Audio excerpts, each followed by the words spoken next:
Good morning, everybody, and welcome to the Recovery Classroom. My name is Drew. I am an alcoholic, and today I'm a recovering alcoholic, and I cannot be any more grateful. Over the last couple of days, we've been talking about meetings, and I wrapped up yesterday for sure. But I want to take this opportunity to kind of reinforce one more point. And I mentioned this the other day. Meetings are vitally important to building a new network of friends, a new network of confidants, reliability partners, accountability partners, right? No matter what kind of meetings you're in, where they're at, what format they are, it allows you to build and strengthen new friendships. I'm not saying do away with the old friendships, but allows you to build and strengthen a new network of new friendships. When I think back, and I had friends who liked to drink a lot, and we'd be at the baseball fields, and they drank. I drank with them, sort of. I always drink in my hotel or in the dugout or some shit. But when I decided to get clean and sober, I realized they can drink like normal people. I couldn't. And so was it right for me to go and say, hey, look, you can't drink around me. If you want to be my friend, you can't drink around me. No, we can't control what other people do, say, and think, right? I mean, we just can't do it. And that's where when I heard one of the sayings in the rooms, one of the very first sayings that stuck with me was, we can't change our friends, but we can change our friends.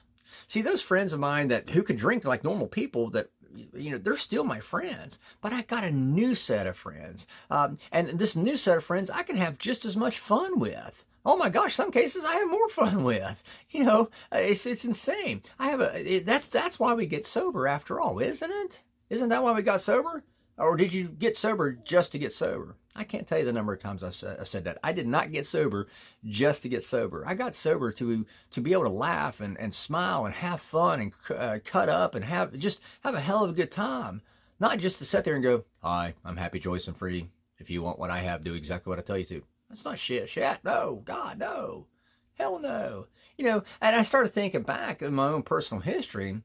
I hear people say, oh, I remember back when I was having so much fun. It was so much fun back then. Was it? Was it? Because when I think back, yeah, I remember some ball games and I remember some things. But was it really that fun? Because 90% of the time I was fucking drunk. And I don't even remember. So how can I sit there and say, oh, it was so much fun way back when? Shit. I don't remember. I can't, if I'm being honest, I can't tell you if it was fun or not. But I do remember a point when I started realizing, if this is fun, then I don't want it. I don't want it. I remember the trip walking back from my truck to the baseball field with my son's baseball coach. I remember that internal dialogue that was going on in my head. And I was like, something is wrong here. But coming into the rooms, getting into these groups, going to these meetings, establishing and building these friends. Hell, when shit's going good, I have people who can appreciate it just as much as what I appreciate it. They love the fact that I'm getting blessed and I'm having fun in my life. They get excited that I'm getting blessed and having fun in my life. And when shit goes south for me, whenever I'm having a bad day or I just need to vent and bitch at somebody, I can call them, or we can hang out together and talk about it in a meeting. I want you to ask yourself, look back over your own personal history. Again, ask yourself, was it really that fun? Do you really remember? Because when I look back over my personal history, it wasn't that fun. I was definitely no expert at fun. I promise you that. I was definitely not an expert at fun. But to that point, I found an expert that I want to play for you. I found an expert who is telling you just how great life is. Watch this, and I'll be back on the other side. So about this time yesterday morning, I was on my way to the hospital with blood pressure at 172 over 175, and tightness in my chest, shortness of breath. I didn't know if it was a heart attack or what, but I was on my way, and they cut me loose.